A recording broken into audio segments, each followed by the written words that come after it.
السلام عليكم ورحمة الله.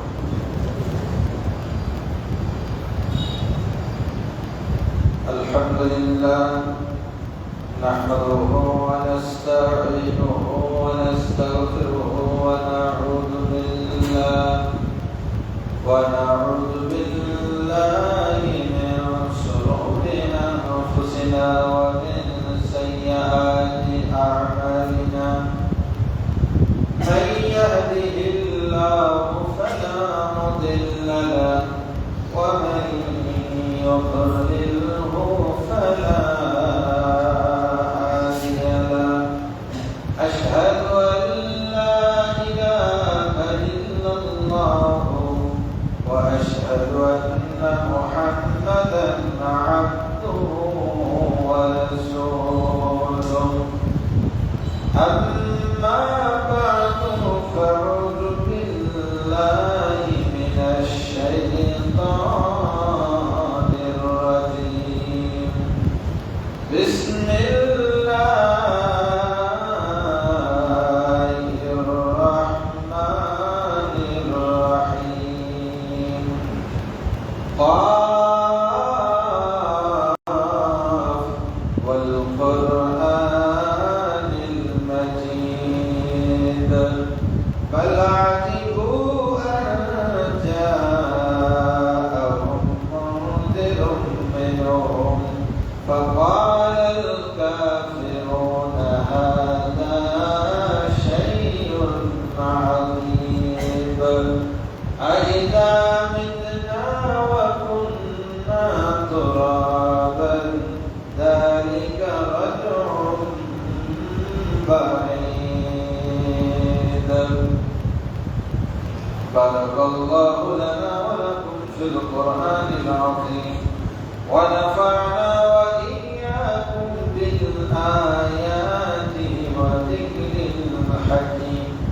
إنه تعالى جواد كريم مالك بالرؤوف الرحيم.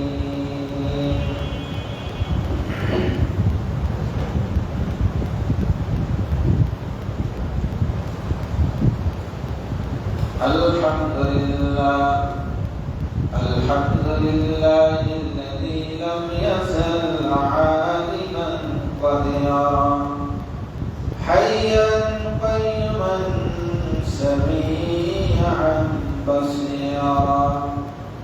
أشهد أن لا إله إلا الله وأشهد أن محمدا عبده ورسوله. أما بعد فأعوذ بالله من الشيطان الرجيم. بسم الله الرحمن الرحيم. أنت ترني ثماني حجج فإن أتممت عشرا فمن عندي وما أريد أن أشق عليك ستجدني إن شاء الله من الصالحين.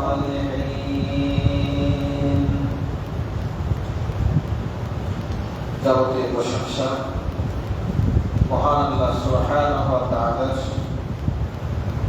শানে দরবারে নিবেদন করছি যে রব্বুল আলামিন আমাদের সালাতুল জুমা আদায়ের লক্ষ্যে অত্র বাইতুল ফালাহ জামে মসজিদে জামায়াত হওয়ার তৌফিক দান করেছেন। সকলে বলি আলহামদুলিল্লাহ। দরুদ পেশ করছি তার প্রেরিত মহামানব বিশ্ব মানবতার মুক্তির দিশারি বিশ্বনবী নবী মুহাম্মদুর রাসূলুল্লাহ সাল্লাল্লাহু তাআলা আলাইহি ওয়াসাল্লামের উপরে। সম্মানিত উপস্থিতি, সম্মানিত মুসল্লিরা, মে মাসের 1 তারিখে মে দিবস বা আন্তর্জাতিক শ্রমিক দিবস হিসাবে সারা বিশ্বে পালিত হয়। বাংলাদেশও তার ব্যতিক্রম নয়। এদিন সরকারি ছুটি রাখা হয় এবং এই উপলক্ষে বিভিন্ন কর্মসূচি সরকার বা বিভিন্ন সংস্থার পক্ষ থেকে পালিত হয়ে থাকে।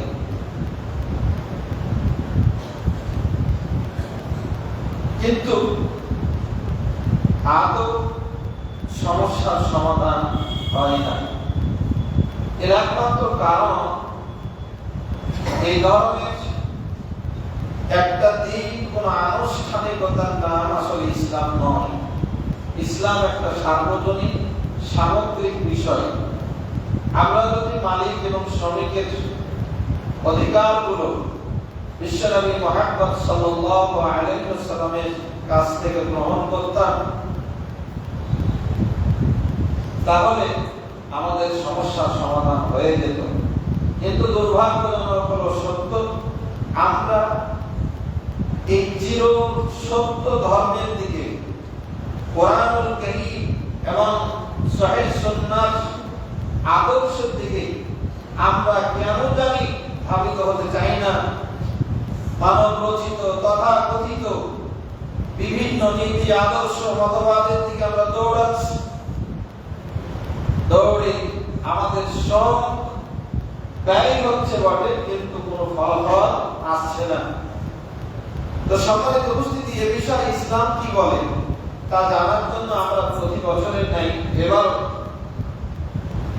জুমার খুতবা আলোচনা করছি। গত জুমায় আমরা শ্রমের গুরুত্ব, ইসলামের শ্রমের গুরুত্ব নিয়ে আমরা আলোচনা করেছিলাম। আর আজকের বিষয় থাকছে শ্রমিক এবং মালিকের অধিকার প্রসঙ্গে। সম্মানিত উপস্থিতি, কোরআন এবং সহিহ হাদিসের বিভিন্ন তত্ত্বগুলো পর্যালোচনা করে আমার কাছে একজন শ্রমিকের 6টা অধিকার আছে বলে মনে হয়েছে।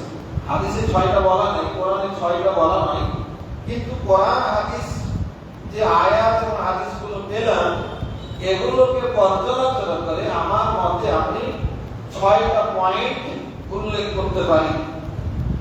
তো যাই হোক, এই 6টা পয়েন্ট শ্রমিকের অধিকার এবং মালিকের কিছু অধিকার আছে, সে বিষয়গুলো নিয়ে আজকের খুতবা আলোচিত হবে ইনশাআল্লাহ। ওমা তাওফিক ইল্লা বিল্লাহ, আলাইহি তাওয়াক্কালতু ওয়া ইলাইহি উনীব। সম্মানিত উপস্থিতি, সম্মানিত মুসল্লিগণ,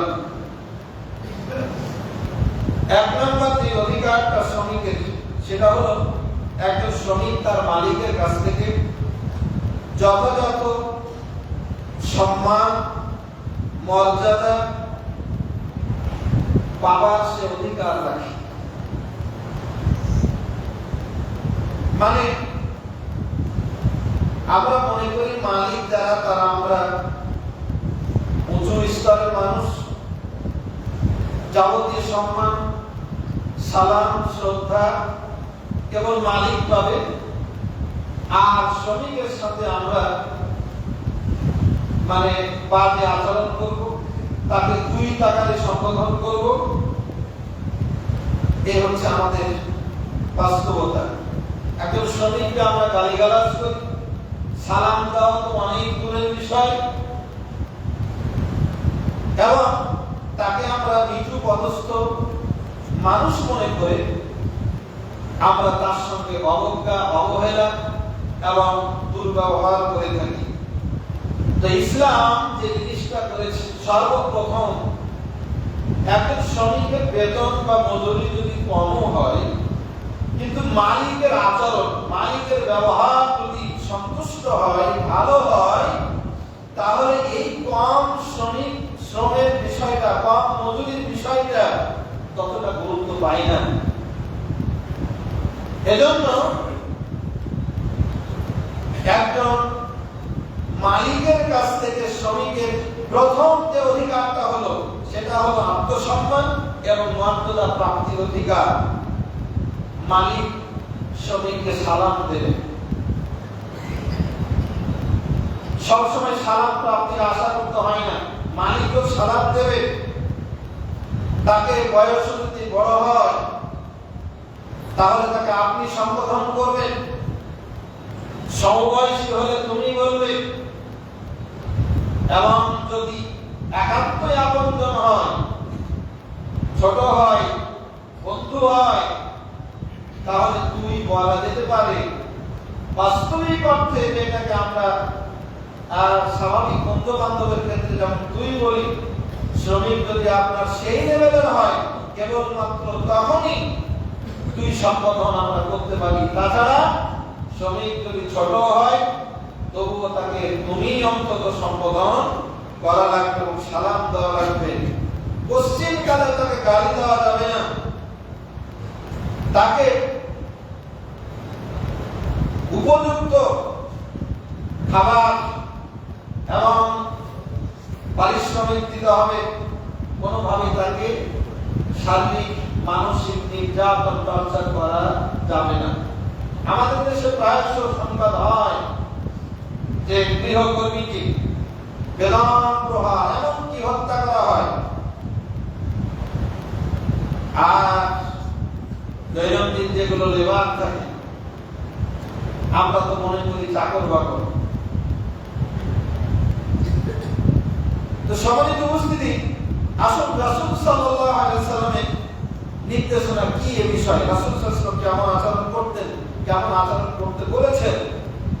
সহিহ বুখারী 3545 নম্বর হাদিস,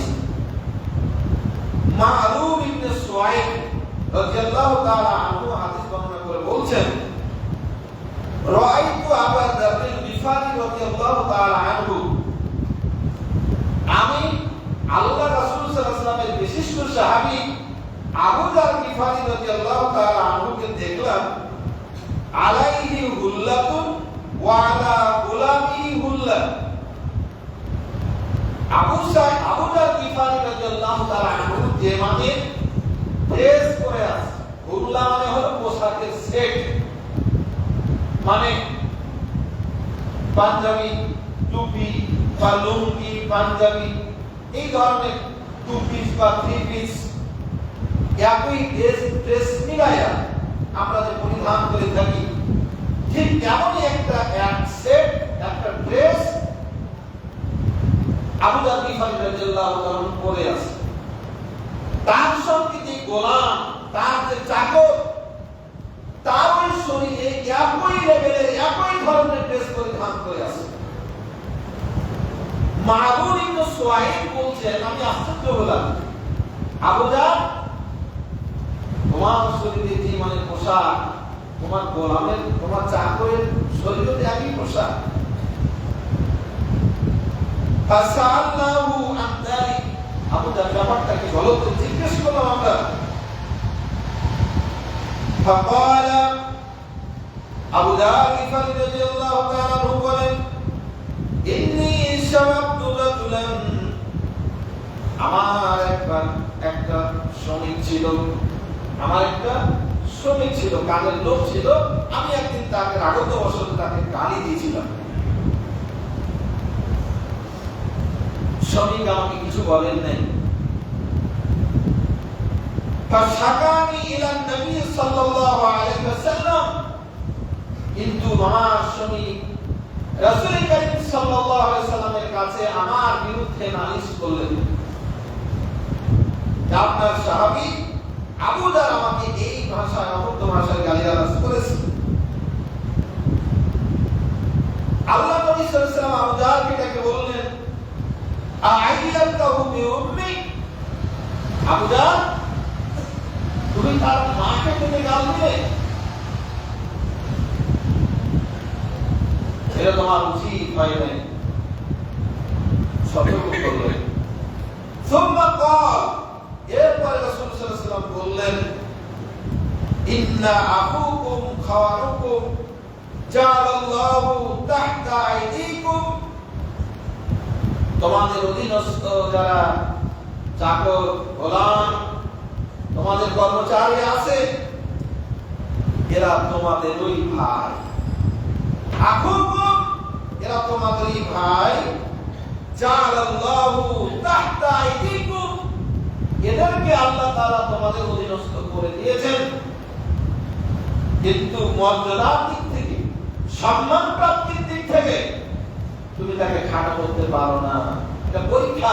আজকে তুমি মালিক হয়ে আছো, সে তোমার কর্মচারী হতে পারে, আজ আগামীকালকে সে তোমার মালিক হয়ে যেতে পারে, তুমি তার কর্মচারী হয়ে যেতে পারো। সুতরাং তোমার ভাইয়ের সঙ্গে খারাপ ব্যবহার করবে না। ফামান কানা আখুহু তাহতা ইয়াদিহি, শুনে রাখো আবদার, তোমাদের কারো দিকে যদি কোনো কর্মচারী থাকে, ফালিয়াতিনহু মিম্মা ইয়াকুল ওয়ালিয়ালবিসহু মিম্মা ইয়ালবিস, সে যে মানের খাবার খাবে তার অধীনস্থ কর্মচারীকে যেন একই খাবার পরিবেশন করে। ওয়ালবিসহু মা ইয়ালবিস, সে নিজেটা পরিধান করবে, তার শ্রমিককে যেন সে ধরনের পোশাক পরায়। ওয়ালা তুকাল্লিফুহুম ইয়াগলিবুহুম, এবং শ্রমিকের সাধ্যের অতিরিক্ত যেন কোনো দায়িত্ব চাপিয়ে দেওয়া না হয়। ও বইতে পারবে 1 মণ বোঝা, তার উপরে যেন 2 মণ চাপিয়ে দেওয়া না হয়। ফাইন কাল্লাফতুহুম মা ইয়াগলিবুহুম, যদি প্রয়োজনের কারণে সাধ্যের অতিরিক্ত দায়িত্ব শ্রমিককে চাপাতে বাধ্য হও তোমরা, প্রয়োজনের দিতে হয়, তাহলে ফাইনুহুম, তোমরা নিজেরা তার সঙ্গে লেগে তাকে সাহায্য করবে। সম্মানিত উপস্থিতি, কি চমৎকার নির্দেশনা! শ্রমিককে গালি দেওয়া যাবে না, তার সঙ্গে দুর্ব্যবহার করা যাবে না, তাকে যে মানের খাবার খাচ্ছে ও মানের খাবার দিতে বলা হলো, পোশাক দিতে বলা হলো, সাধ্যের অতিরিক্ত দায়িত্ব চাপিয়ে দিতে নিষেধ করে দেওয়া হলো। যদি দায়িত্ব দিতেই হয় সাধ্যের বাইরে, তাহলে মালিক যেন তার সাথে থেকে হাতে হাত লাগিয়ে কাজ করে। সম্মানিত উপস্থিতি, বুখারী শরীফের 2552 নম্বর হাদিস, আবু হুরায়রা রাদিয়াল্লাহু তাআলা আনহু হাদিস বর্ণনা করে বলছেন, তোমাদের যারা শ্রমিক তাদের সঙ্গে তোমাদের কথা কেমন হবে?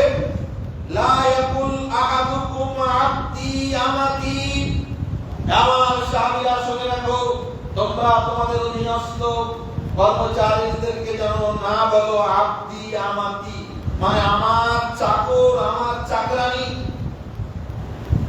পাশে আপনার কর্মচারী আছে, জিজ্ঞেস করো ভাই কে এটা, তাহলে আমরা বলি আমার চাকর, আমার কাজের লোক।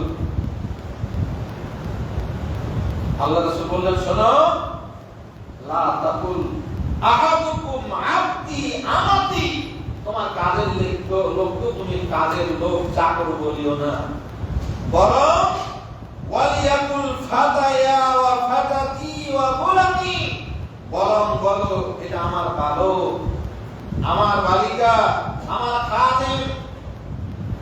মানে ভাষাটা চেঞ্জ করো, মানে আমার সহকর্মী বলো, আমার বালক বা আমার অধীনস্থ, আমার ছোট ভাই, আমার কাজে হেল্প করে। চাকর না বলে আপনি আমার কাজের সহযোগী। নানা সম্মান সূচক শব্দ আমরা ব্যবহার করতে পারি। রাসূল কারীম সাল্লাল্লাহু আলাইহি ওয়াসাল্লাম চাকরকে চাকর বলে ডাকতে, চাকরানীকে চাকরানী বলে সম্বোধন করতে নিষেধ করলেন। সহিহ বুখারীর 3557 নম্বর হাদিসে আল্লাহ রাসূল সাল্লাল্লাহু আলাইহি ওয়াসাল্লাম আরো বলছেন, ইদা আতাহাদুকুম খাতিবুহু বিতাআমিহি, তোমাদের কোন চাকর বা চাকরানী যদি তোমাদের কাছে খানা পরিবেশন করে, ফাল ইজলিসহু মা'হু, তাহলে তোমার ওই চাকর বা চাকরানী তোমার পাশে বসিয়ে তাকে খানা খাওয়াও। আমাদের যে কল্পনা করতে পেরেছেন, আপনার পাশের সোফায়, আপনার খাবার টেবিলে আপনি সাথে নিয়ে আপনার চাকরকে নিয়ে খাবেন। আমাদের সেই মনোমানসিকতা আছে, কিন্তু রাসূল কারীম সাল্লাল্লাহু আলাইহি ওয়াসাল্লাম নির্দেশ জারি করলেন যে তোমার কাজের লোককে তোমার পাশে বসিয়ে তুমি যে খানা খাচ্ছ সেই খানাটা তাকে দাও। ফাইল্লাম ইয়াজলিসহু মা'হু, যদি কোনো কারণে পরিবেশ পরিস্থিতির কারণে যদি তাকে বসানো সম্ভব নাও হয়, ফালিয়ুনাউল লুকমাতান আও লুকমাতাইন আও উকলাতান আও উকলাতাইন।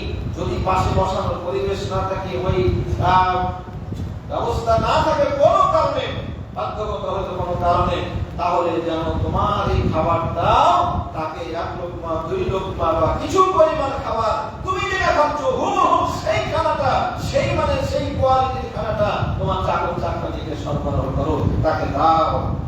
কারণ ফাইনাহু ওয়ালিয়া ইলাদাতুন, কারণ এই যে খাবারটা প্রস্তুত করেছে, এই খাবারটা তো তারই শ্রমের বিনিময়ে, তার কষ্টের বিনিময়ে সেটা প্রস্তুত হয়েছে। সুতরাং যে কাজের মানুষটা আপনার জন্য খানা প্রস্তুত করলো, আপনার জন্য উদ্যোগ ব্যবস্থা করে দিল, আর সেই জিনিসটাই আপনি তাকে দিলেন না খেতে, এটা অমানবিক। রাসূল করিম সাল্লাল্লাহু আলাইহি ওয়াসাল্লাম তাই নিষেধ করলেন এবং যে মানের খানা, ওই মানের খানাটাই সরবরাহ করতে বললেন। এরপর আচরণ আপনি মানতে পারবেন না। আল্লাহ রাসূল সাল্লাল্লাহু আলাইহি ওয়াসাল্লাম সহিহ মুসলিমের 5944 নম্বর হাদিসে বলছেন, মা দারাবা রাসূলুল্লাহ সাল্লাল্লাহু আলাইহি ওয়াসাল্লাম শাইয়ান তাবতুন বিয়াদিহি। আল্লাহ নবী সাল্লাল্লাহু আলাইহি ওয়াসাল্লাম কোন মানুষকে, কোন চাকর বাকর তো দূরের কথা, কোন মানুষকে কখনো নিজ হাতে প্রহার করেননি। ওয়ালা ইমরাতান, কোন নারীকে, কোন স্ত্রীকে আঘাত করেননি। ওয়ালা খাদিমান, কোন চাকরকেও তিনি নিজ হাতে কখনো প্রহার করেননি। ইল্লা আইয়ুজাহিদা ফি সাবিলিল্লাহ, আল্লাহ রাসূল ওই লোককে নিজের হাতে শায়েস্তা করেছেন, মেরেছেন, যে ব্যক্তি ইসলামের বিরুদ্ধে গিয়া ইসলামকে, মুসলমানকে উৎখাত করার জন্য মুসলমানদের বিরুদ্ধে জিহাদরত হয়েছে। জিহাদের রণাঙ্গনে বিশ্বনবী মুহাম্মদ রাসূলুল্লাহ সাল্লাল্লাহু আলাইহি ওয়াসাল্লাম প্রতিশোধ নিতে গিয়ে তাদের আঘাতকে প্রতিহত করতে গিয়ে আল্লাহ রাসূল মেরেছেন। এই জিহাদের ময়দান ব্যতীত আল্লাহ রাসূল সাল্লাল্লাহু আলাইহি ওয়াসাল্লাম কোন মানুষকে, কোন চাকরকে, কোন নারীকে, কোন বাড়ির স্ত্রীকে কখনো গায়ে হাত তুলেননি। এটা তো রাসূলের উক্তি। তার বাড়ির কর্মচারী যদি এই সার্টিফিকেটটা দেন, আল্লাহ রাসূল সাল্লাল্লাহু আলাইহি ওয়াসাল্লামের বাড়িতে 10 বছর সেবা করেছেন হযরত আনাস রাদিয়াল্লাহু তাআলা আনহু, তিনি 10 বছরের কর্মচারী। শুনুন তিনি কি বলছেন, সহিহ বুখারী 2768 নম্বর হাদিস। আনাস রাদিয়াল্লাহু তাআলা আনহু বলছেন, খাদিমতুহু ফিস সাফারি ওয়াল হাদারি, আমি আনাস রাসূল করিম সাল্লাল্লাহু আলাইহি ওয়াসাল্লামের 10 বছর সেবা করেছি, বাড়িতে, সফরে, সব জায়গায় আমি রাসূলের সেবা করেছি। মা ক্বালা লিল শাইইন সালাতুহু, আমি কোন কাজ করেছি আর এই আমার করা কাজের প্রেক্ষাপটে রাসূল সাল্লাল্লাহু আলাইহি ওয়াসাল্লাম কখনো বলেননি লিমা সালাতা হাদা হাকাদা, হে আনাস তুই এই কাজটা কেন এভাবে করলি, এমনটি কখনো বলেননি। ওয়ালা লিশাইইন লাম আসনাহু, আর কোন কাজ আমি হয়তো করিনি কিন্তু রাসূল সাল্লাল্লাহু আলাইহি ওয়াসাল্লাম কখনো বলেননি লিমা লাম তাসনা হাদা হাকাদা, হে আনাস এই কাজটা কেন এইভাবে করিসনি। আল্লাহ রাসূল সাল্লাল্লাহু আলাইহি ওয়াসাল্লাম কখনো আমাকে এভাবে বলেননি।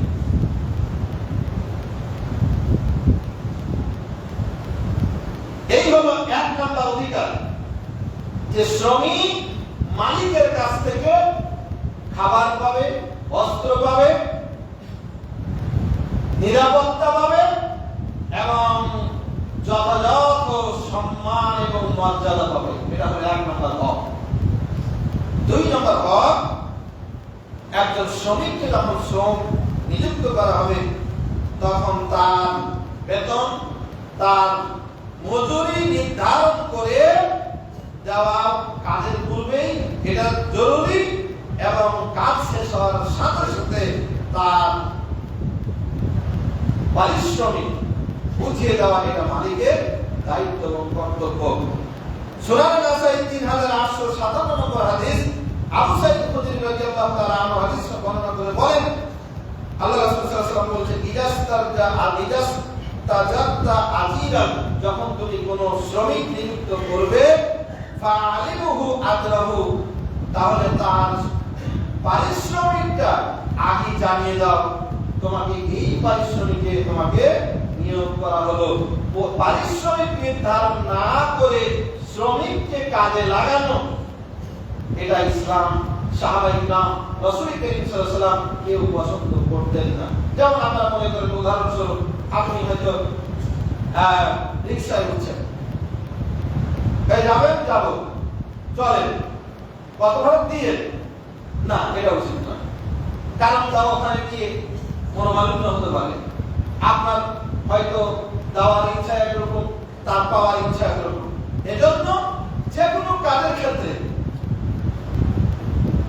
শ্রমিকের পারিশ্রমিকের পরিমাণটা নির্ধারণ করে নেওয়া, এটাই হলো সুন্নাহ, এবং এটা যথাসময়ে প্রদান করাটা সুন্নাহ। ইবনে মাজাহ হাদিসে 2443 নম্বর হাদিস, আব্দুল্লাহ ইবনে ওমর রাদিয়াল্লাহু তাআলা আনহুমা হাদিস বর্ণনা করে বলছেন, উতুল আদিদা আজরাহু ক্বাবলা আন ইয়াজিফা ইরকু, শ্রমিকের ঘাম শুকিয়ে যাওয়ার আগেই তার পারিশ্রমিক দিয়ে দাও।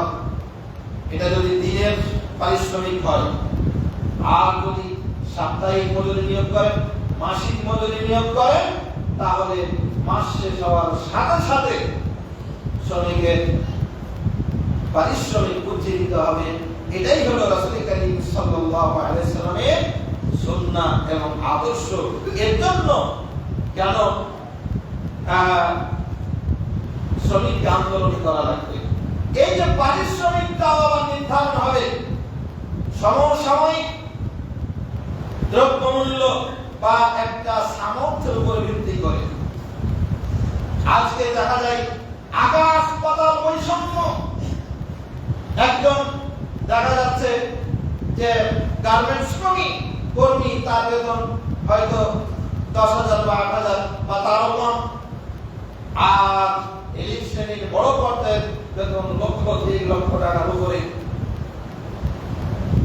তখন ওদেরকে আন্দোলন করতে হয়।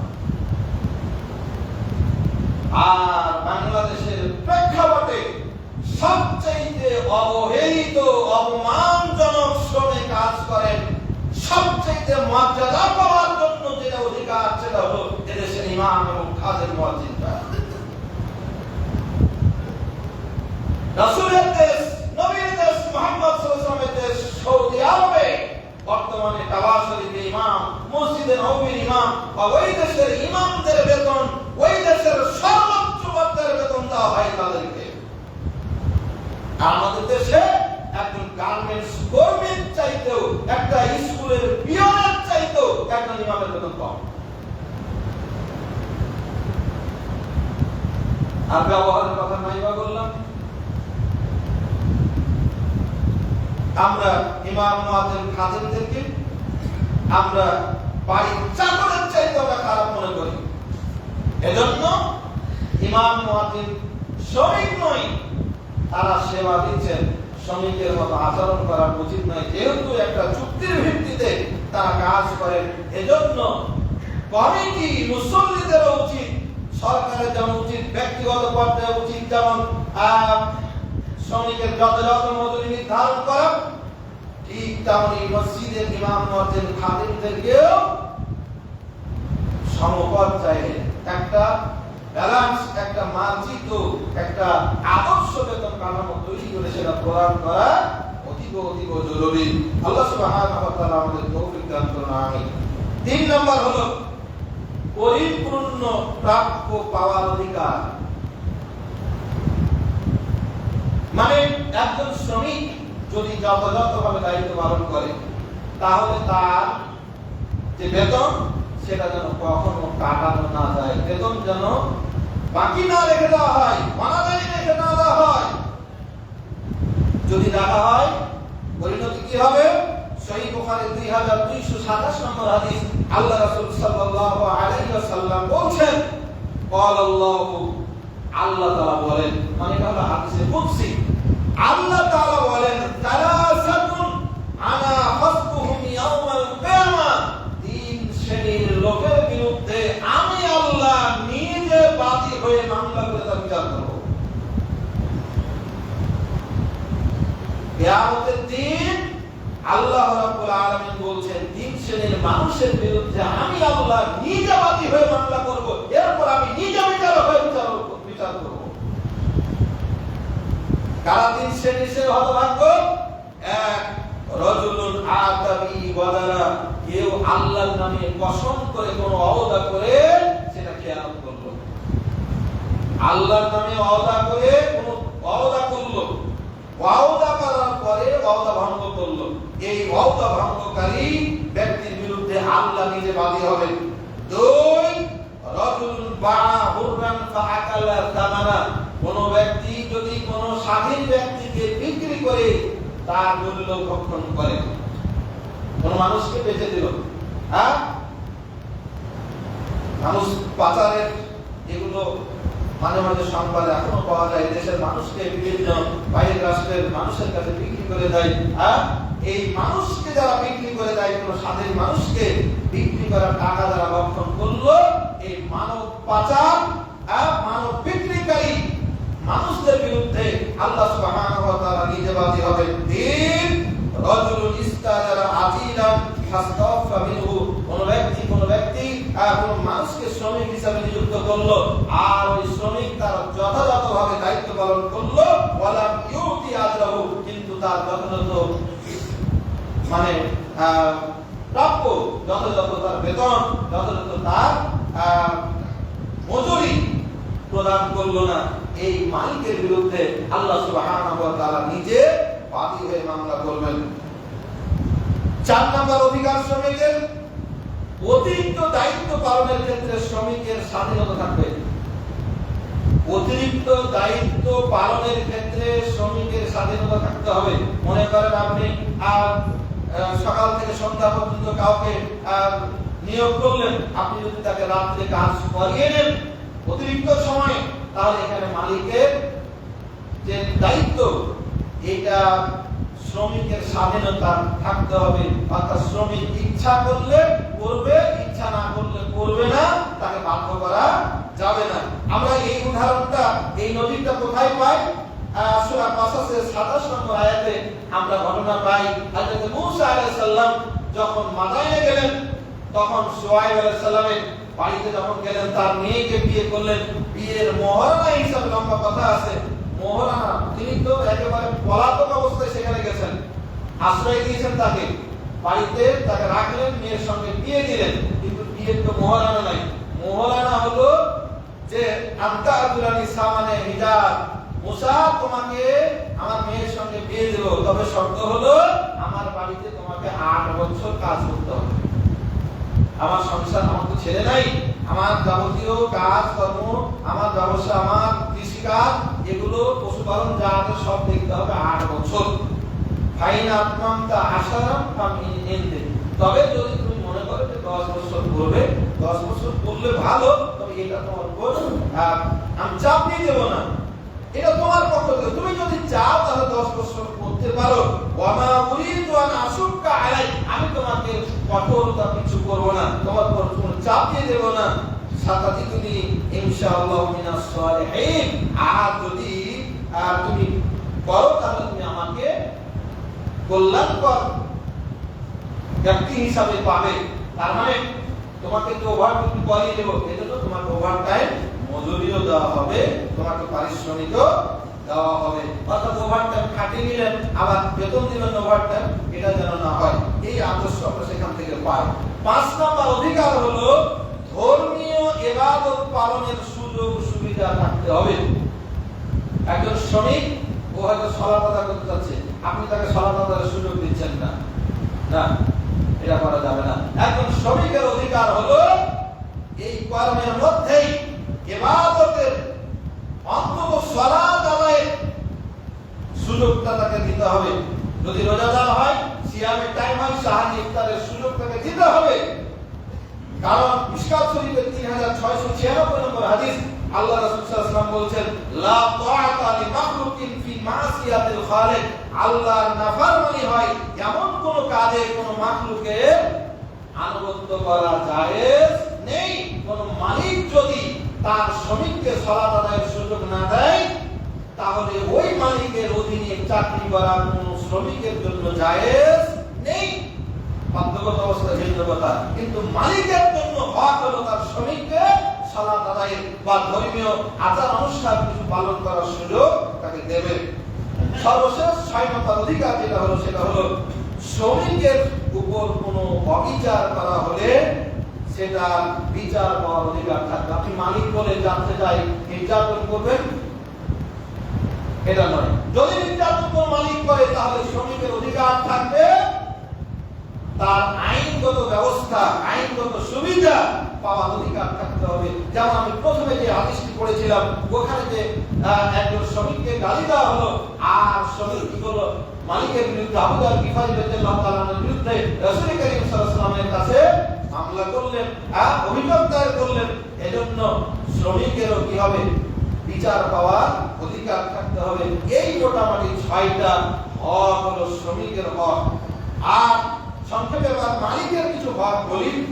মালিকের অন্যতম হক হলো শ্রমিক তার চুক্তি মতো যথাযথভাবে দায়িত্ব পালন করবে, যথাযথভাবে দায়িত্ব পালন করবে, কাজের সামান্যতম ফাঁকি দেবে না। মালিকের কোন সম্পদ ইচ্ছাকৃতভাবে নষ্ট করবে না, মালিকের সম্পদ কখনো চুরি করবে না,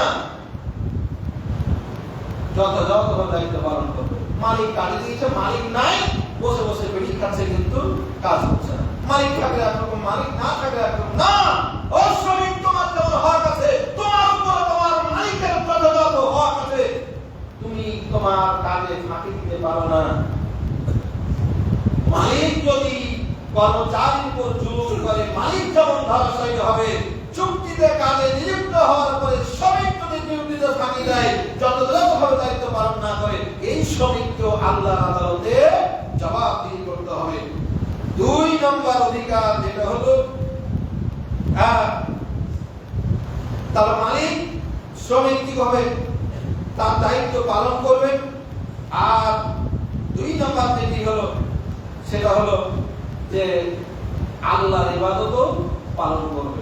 অনেক শ্রমিক আছে দিন রাত মালিকের পরিশ্রম করে কিন্তু মাওলার অধিকার আদায় করে না। বিড়ি খাচ্ছে দিনে 5 বার, কিন্তু এই দিনের মধ্যে 2 বার জোহর এবং আসর সালাত আদায় করার সময় তার সুযোগ হয় না। আল্লাহ রাসূল সাল্লাল্লাহু আলাইহি ওয়াসাল্লাম বলেছেন শ্রমিকদেরকে লক্ষ্য করে, শ্রমিক শোনো, সালাসাতুল লাহুম আজরান, 3 শ্রেণীর মানুষের জন্য ডবল সওয়াব আছে। তার মধ্যে এক শ্রেণী হলো ওয়াল আব্দুল মামলুক ইদা আদা হাক্কাল্লাহি ওয়া হাক্কা মাওয়ালি, যখন সে তার মালিকের অর্থাৎ যার কাজ করছে তার হক আদা করে এবং তার মাওলা অর্থাৎ আল্লাহ রাব্বুল আলামিনের হক যেটা রয়েছে সেটা যদি আদা করে তাহলে তার জন্য ডবল সওয়াব আছে। মনে করেন আপনি মালিক, আপনি নামাজ আদায় করছেন, আপনি নামাজ আদায় করে 1 গুণ সওয়াব পাবেন। একজন কর্মচারী যদি তার মালিকের যথাযথ ডিউটি করে এবং যথাসময়ে সালাতটা সুন্দরভাবে আদায় করে তাহলে তার জন্য ডবল সওয়াব আল্লাহ রাব্বুল আলামিন দান করে দেবেন। আর সহিহ বুখারী 2546 নম্বর হাদিসে এই ধরনের একটি হাদিস বলছেন আল্লাহ রাসূল সাল্লাল্লাহু আলাইহি ওয়াসাল্লাম, আল আবদু ইযা নাসাহা সাইয়্যিদাহু ওয়া আহসানা ইবাদাত রাব্বিহি কানা লাহু আজরুহু মাররাতাইন। কোন কর্মচারী, কোন চাকর যদি তার মালিকের কল্যাণ চায়, মালিকের কিভাবে লাভ হবে, মালিকের কিভাবে উন্নতি হবে, মালিকের ব্যবসা কিভাবে ভালো হবে, এই চিন্তা যদি শ্রমিকের মধ্যে থাকে আর তার মনিব অর্থাৎ আল্লাহ রাব্বুল আলামিনের ইবাদতগুলো যদি সঠিকভাবে করে তাহলে তার জন্য ডবল সওয়াব নির্ধারিত রয়েছে। সম্মানিত উপস্থিতি,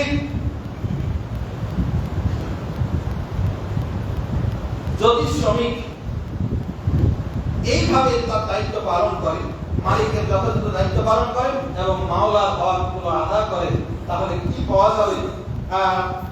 মুসা আলাইহিস সালাম ওই যে 10 বছর ডিউটি পালন করলেন, 10 বছর হয়ে গেল, মুসা আলাইহিস সালাম কিন্তু আর একদিনও শ্বশুর বাড়িতে থাকেননি।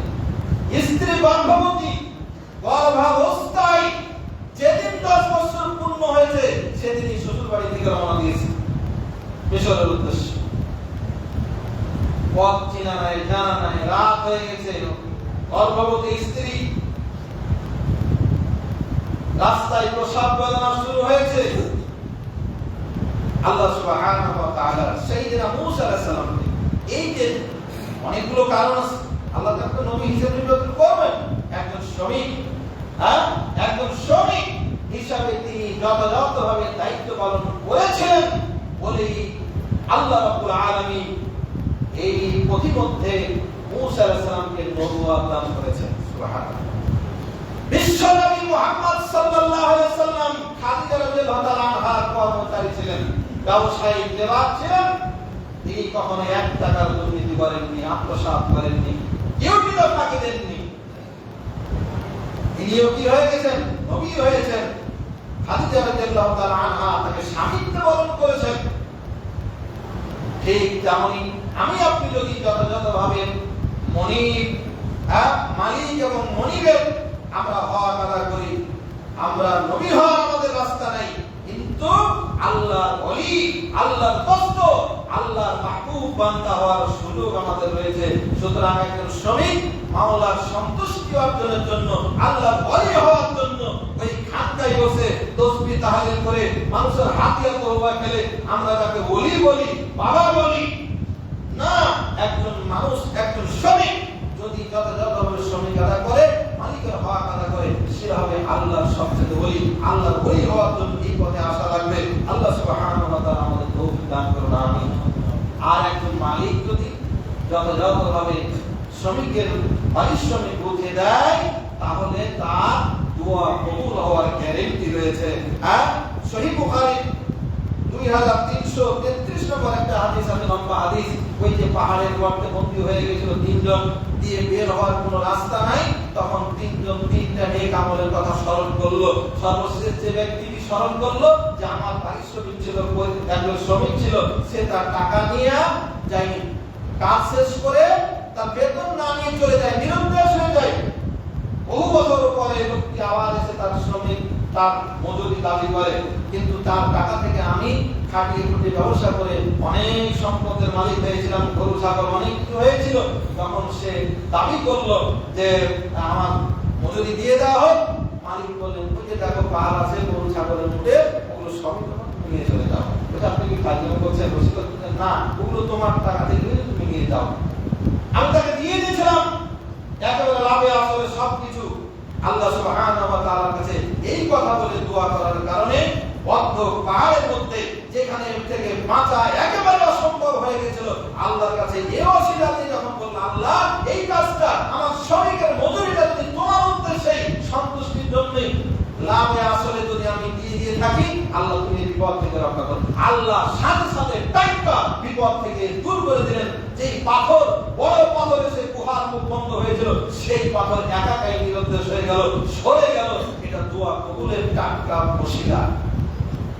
সম্মানিত উপস্থিতি, কাজে আসুন মালিক শ্রমিকের ব্যাপারে ইসলাম যে নির্দেশনাগুলো দিয়েছে তার সার সংক্ষেপ, সার নির্যাস 2টি জুমায় আলোচনা করার চেষ্টা করলাম। আল্লাহ সুবহানাহু ওয়া তাআলা আমাদের সকলকে এই বিধানাবলী আমল করার তৌফিক দান করুন, আল্লাহুম্মা আমিন। আল্লাহ সুবহানাহু ওয়া তাআলার কাছে ফরিয়াদ করি, রব্বুল আলামিন তুমি আমাদেরকে তোমার গোলাম, তোমার হক যেটা সেটা আগে আদায় করার তৌফিক দান করুন। আল্লাহ আমরা প্রত্যেকেই কারো না কারো অধীনে কাজ করি। আল্লাহ তুমি আমাদেরকে তোমার হক এবং মালিকের যে হক, বান্দার যে হক, এগুলো যথাযথভাবে বাস্তবায়ন করার তৌফিক দান করুন, আল্লাহুম্মা আমিন। আল্লাহ আমাদেরকে 5 ওয়াক্ত নামাজি হিসেবে কবুল করুন, আল্লাহুম্মা আমিন। আল্লাহ আমাদের প্রাণপ্রিয় মাতৃভূমি বাংলাদেশকে যেন যাবতীয় বিপদ আপদ থেকে হেফাজত করেন। এদেশে ঈমান ইজ্জত নিয়ে যেন আমরা বসবাস করতে পারি, আল্লাহ আমাদের তৌফিক দান করুন, আল্লাহুম্মা আমিন। এই মসজিদে যারা দান করেছেন, আল্লাহ তাআলা তাদের দানকে কবুল করুন, আমিন। প্রত্যেকের দানকে আল্লাহ নাজাতের ওসিলা বানিয়ে দেন, আমিন। খাস করে আজকে একজন মুসল্লি নাম না জানাইয়া 500 টাকা দিয়েছেন, আল্লাহ এই গোপন দানকে কবুল করুন, আল্লাহুম্মা আমিন। আসরের ময়দানে এই গোপন দানকে কবুল করে আরশে আজিমের নিচে ছায়া দিয়ে ধন্য করুন, আল্লাহুম্মা আমিন। ওটাই অনেক গোপন দান করেন, সবার দানকে আল্লাহ কবুল করুন, আমিন। اللهم انصر الاسلام والمسلمين، اللهم اعز الاسلام والمسلمين، اللهم اخذل الكفرة والفجرة واليهود والمبتدعة والمشركين. ربنا آتنا في الدنيا حسنة وفي الآخرة حسنة وقنا عذاب النار. ربنا ما خلقت هذا باطلا سبحانك فقنا عذاب النار، سبحانك فقنا عذاب النار. ربنا تقبل منا انك انت السميع العليم وتب علينا انك انت التواب الرحيم. سبحان ربك رب العزة عما يصفون وسلام على المرسلين والحمد لله رب العالمين.